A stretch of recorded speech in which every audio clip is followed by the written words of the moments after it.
আসসালামু আলাইকুম everyone. I hope আপনারা অনেক ভালো আছেন। এতিম ছেলের ভালোবাসা পার্ট 4 পরে কিছু কথা বলবো, দয়া করে সবাই পুরোটা শুনে যাবেন। তো চলেন বেশি কথা না বলে শুরু করা যাক।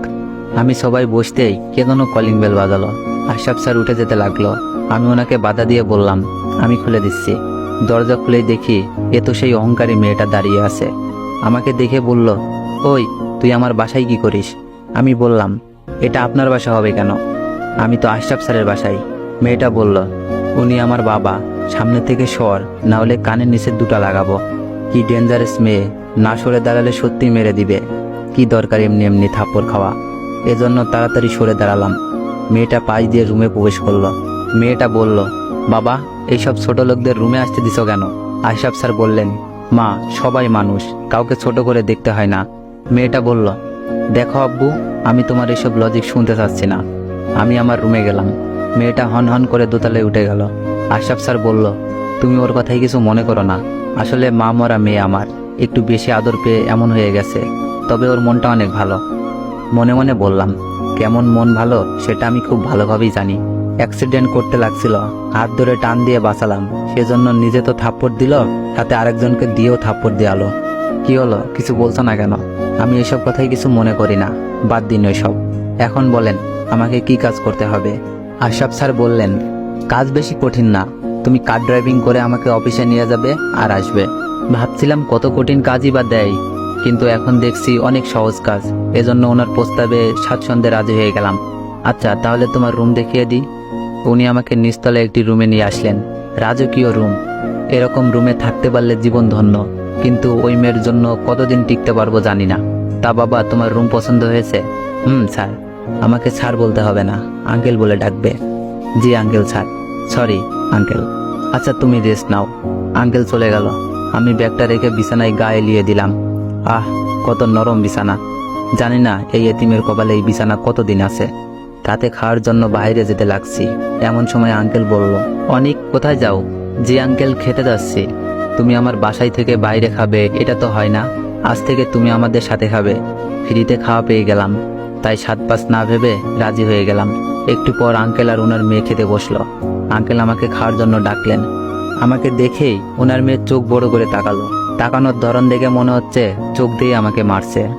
আমি কোনো কথা না বলেই খেতে বসলাম। আঙ্কেল বলল, তুলে নিয়ে খাও। আমি প্লেটে ভাত আর মুরগির মাংসের কয়েক পিস তুলে নিলাম। এরপর খাওয়া শুরু করলাম। আস্তে আস্তে সব খাবার শেষ করলাম। এরপর রুমে চলে আসি। সকালে উঠে ফ্রেশ হয়ে নাস্তা করলাম। এরপর আঙ্কেলকে নিয়ে ওনার অফিসে গেলাম। যাবার সময় আঙ্কেল বলল, তোমার ড্রাইভিং লাইসেন্স আছে তো? ড্রাইভিং লাইসেন্সটা তো ভুলে সেই রাজশাহীতে রেখে আসছি। এজন্য আঙ্কেলকে বললাম, না আঙ্কেল। আচ্ছা আমি আজকের ভেতরেই সব ব্যবস্থা করে দিব। বড়লোক মানুষের বড়লোকই কারবার। আমার তাড়াতাড়ি ড্রাইভিং লাইসেন্সটা পেলেই হলো। আঙ্কেল বলল, আশেপাশেই থাকো, আমি একটাই বাসায় যাব। আমি আশেপাশে হাঁটতে লাগলাম। অনেকক্ষণ ঘোরাঘুরি করে অফিসের সামনে চলে আসলাম। একটু পর আঙ্কেল চলে আসলো। ওনার সাথে করে বাসায় নিয়ে আসলাম। দুপুরে খাবার খেয়ে আবার ওনাকে অফিসে নিয়ে আসলাম। একটু পর পিয়ন এসে আমাকে বলল, স্যার ডাকছে। আমি পিয়নের সাথে আঙ্কেলের কেবিনে গেলাম। অনেক, আমাকে একটা কাজ করে দিতে হবে। আমার মেয়েকে তো চিনো, ওর গাড়ির কি যেন হয়েছে, তুমি একটু ওকে নিয়ে আসবে। এই মেয়ে এমনিতেই আমাকে দেখতে পায় না, তারপর যদি আমি যাই তাহলে কি করবে আল্লাহই জানে। তারপরও আঙ্কেলের কথায় রাজি হয়ে ওনার মেয়ের ভার্সিটিতে গেলাম। আমাকে BMW গাড়ি থেকে নামতে দেখে আশেপাশের মেয়েগুলো তাকিয়ে আছে। হয়তো ভাবছে কত বড় লোক ছেলেটা, কিন্তু তারা জানে না আমি একজন এতিম, শুধুমাত্র এই গাড়ির ড্রাইভার। আমার এত কিছু না ভাবলেও চলবে। এখন স্যারের মেয়েকে খুঁজে পেলেই বাঁচি। হাঁটতে হাঁটতে সারা ক্যাম্পাস খুঁজে ফেললাম, তাও ওনার মেয়েকে পেলাম না। অবশেষে ক্লান্ত হয়ে গাড়ির কাছে চলে আসলাম। গাড়ির ভেতর থেকে পানির বোতলটা বের করে কিছুটা পানি খেয়ে আবার আশেপাশে চোখ বুলালাম। হ্যাঁ, অবশেষে তাকে পেয়েছি, কিন্তু সাথে ওর আরো 5টা বান্ধবী আছে। এখন ওনার সামনে গেলে হয়তো অপমান করবে, কিন্তু কি করা, এতিম আমি, এসব আমাকে সহ্য করতেই হবে।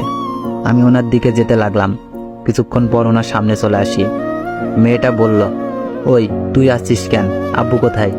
আমি বললাম, আসলে আঙ্কেল কাজে বিজি, তাই উনি আমাকে পাঠিয়েছেন আপনাকে নিয়ে যাওয়ার জন্য।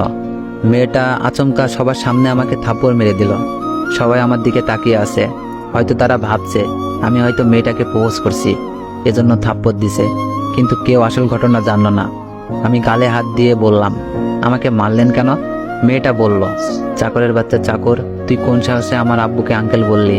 এরপর থেকে কোনো সময় যদি এসব শুনছি তাহলে তোর কপালে ভয়ানক দুঃখ আছে। আর আমাকে সবসময় ম্যাডাম বলে ডাকবি। জি ম্যাডাম। ওই গাড়ির চাবি দে আর আমার সাথে আয়। আমি ম্যাডামকে চাবি দিয়ে দিলাম। ম্যাডামের এক বান্ধবী বলল, আখি তুই শুধু শুধু ছেলেটাকে মারলি। ম্যাডাম বলল, তোর যদি এতই মায়া লাগে তাহলে আমার বাড়ির চাকরকে বিয়ে করে নে। ম্যাডামের এই কথা শুনে ওর বাকি বান্ধবীরা হাসতে লাগলো। মেয়েটা বলল, ভাবছিলাম তোদের মধ্যে মনুষ্যত্ব আছে, এখন দেখছি তাও নেই। তোদের মতো জানোয়ার রূপী বান্ধবী থাকার চেয়ে না থাকা ভালো। এই বলে মেয়েটা চলে গেল।